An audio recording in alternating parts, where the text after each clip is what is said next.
Before we get into today's checkout, I want to invite you into something brand new, our free Slack Add to Cart community.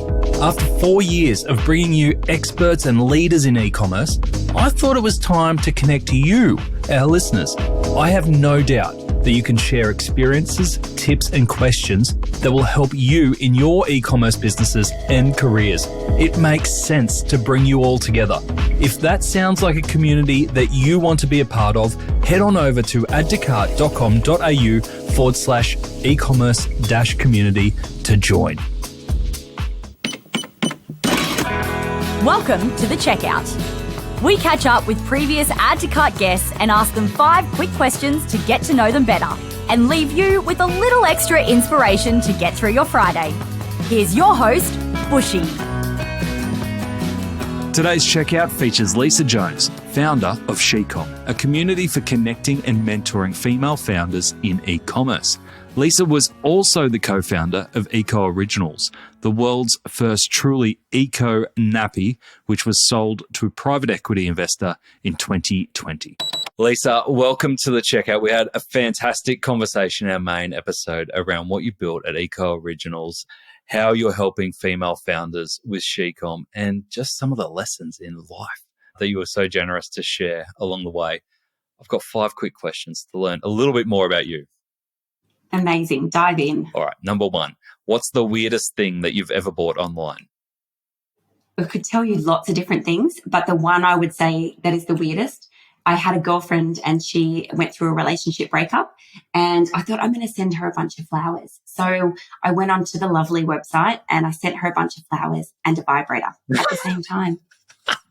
How's that for a get better girlfriend? Yes. It's only weird when you put the vibrator in the vase and it's on the kitchen counter. It totally is. No, luckily it's sent separately in a box, but it was meant to bring about some smiles in her life. Fantastic. Did it hit the mark? I mean, in terms of smiles? Well, I can't actually tell you if it did or didn't hit the mark, but I'm hoping that she enjoyed it. Oh, brilliant. Number 2, who is your favourite retailer? I am a bit of a shopaholic, I'm going to be honest. One of the things that I've discovered in life more recently is that I adore fashion and I spend a lot of money online every week. Many parcels come to my door, but the one that I'm most in love with at the moment is actually Baird footwear. I discovered them earlier this year when I Googled comfortable high heels to wear to events, and their stilettos get me through a whole night with no foot burn, which is phenomenal. And I actually just bought my 10th pair since February this year. So not just high heels, but boots, sneakers, you name it. And what I love about it, of course, is not just that they have a high quality shoe. That's amazing. It's their customer service is exceptional to the point where when your parcel arrives at your front door and they are notified by their tracking system that you've received it, they send you an email asking if it fits, and if it doesn't, to give them a call on their phone number and they'll walk you through problem solving. And then if it doesn't fit, they post you out more pairs without having to pay any more money on your credit card. So I've got 3 new pairs coming in the mail at the moment because one of my pairs of sneakers was a bit long in the shoe. So they've just got me to check on their website a few different kinds that are similar to try a different footbread size. And they've just posted them out to me. And when I'm done, I'll send back the ones I don't keep. It's very next level customer service. Their UX is amazing and their CX. Yeah, it is. I've got a pair of their boots and you just can't ruin them. No, so incredibly well made. Just on every level, I'm just hats off to Anna at Baird for doing such an incredible job with her brand. She's actually coming to the stage at she-comLisa. That's what I was going to ask. Australian founded? Yes. Yeah, okay. Yes, and actually I stalked Anna and I messaged her a little reel I created about how many pairs of Baird footwear I have, and she kindly agreed to come to the stage at she-comLisa in a couple of weeks, and she's going to be interviewed by me on stage around building her brand, and I can't wait to walk across the stage in a pair of her shoes and talk to her. Yeah, fantastic. Oh, great one. All right, number 3, which e-commerce practice do you wish was history? Look, to be honest with you, I wish social media and the need as an influencer or as a person of business reputation to have to post to socials like every 5 minutes was gone. I find it such a burden. And my family, I try and do stories maybe between 5 and 8 times a day just to keep my community involved in what's happening in my personal life. I think it's part of why they like me, because they get to vulnerably see who I am and decide, because we all decide, can I like, know and trust this person before I spend money with them? but my family roll their eyes. We'll be in the middle of a touching moment. I'll grab a photo and then I'm like thumbs to 2 different social accounts. And I just wish we didn't have to do that. Yeah, you don't enjoy it? No, but I feel like it's a necessary component. So I do it willingly because it's part of what we all do as business owners to, we have to be seen. It's whether it's your e-commerce brand or you as the founder of an e-commerce brand or just you as a business expert, we have to be seen to show up. But I find it a burden sometimes, yes. Do you actually have meaningful conversations with your community off the back of that? Or is it more of it's just not? No, I get DMs all the time. So I might post, where I'm traveling or what I'm wearing and I get almost 2 to 5 DMs to most stories I get. And then it's an opportunity I might just send them a love heart back. But I feel like I've been told many times that many people will choose to stay in my community or even invest in programs or events that I'm running because they've been watching me. They might have listened to my podcast. They might have been stalking me on socials and they've made the decision at some point in the interaction. It could be 12 months later that they like me enough to spend with me. So I feel like it's almost like a duty of care we have to share with people who we are so they can decide if we are their person or not. But yes, I find that rest heavy sometimes. Yeah, makes total sense.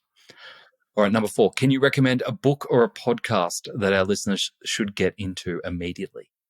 Well, that's really easy. That would be my podcast. In fact, I have 2 podcasts I could tell you about. Way to one up me. I know, sorry about that. Last year I had Ecommerce Uncomplicated, which has about 33 episodes of all of my genius zone in e-commerce. And then I decided that talking to a podcast with all my learnings is actually really tiring to continue to do. So we relaunched a new podcast this year called She Talks Ecommerce, which is all podcast episodes where we interview or I interview incredible female founders. And so I think either of those podcasts would be incredible value to the audience listening today. I agree. If people are going to get into the she-com talk, is it she-com talks? She Talks E-commerce. She Talks E-commerce. Which episode would you recommend that they start off with? Good call. Look, I really love one of my first episodes with Elisa from Alive Body. The twins are the block. They are the most humble, down-to-earth, incredible women. And I've had the pleasure of hanging out with Lisa a couple of times and had her on the podcast. And it was a pretty frank conversation about building an e-com brand. They do 16 mil revenue a year and there were F-bombs flying and there was I'm exhausted. And it was a really real podcast episode of what it's actually like to be an e-commerce expert. And so I think that would be a really good one to start with. And they're coming to the stage at SHE-comLive as well, which always makes me proud and happy and excited. Awesome. Now, I'm not sure when this is going to air, but in case it goes before, we've booked in a conversation with Lisa as well in a couple of weeks.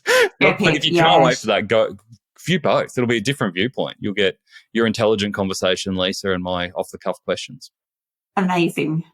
All right, finish this sentence. The future of retail is? Continuing to grow for e-commerce, but changing to include more AI and AR.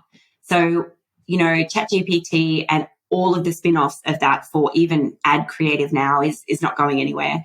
I don't think it's going to get rid of jobs. I think it's just going to make our lives easier. And I think augmented reality for online shopping, it's just a no-brainer. AI and AR are here to stay. And I think they're going to help us and enhance what we do with e-commerce, not threaten what we do. I'm sure there'll be plenty of conversation around that at the SHE-com conference in September. Lisa, thank you so much for joining us on The Checkout. Pleasure. To hear more from Lisa, jump back into episode 328, where Lisa shares how she founded Ecooriginals. She talks about the low point of her founder journey, which included domestic violence, motherhood, and small business pressure. She tells us how she found the mentors that pulled her out of this and how SHE-com became the silver lining of it all. And we'll also hear why her husband calls her Dory.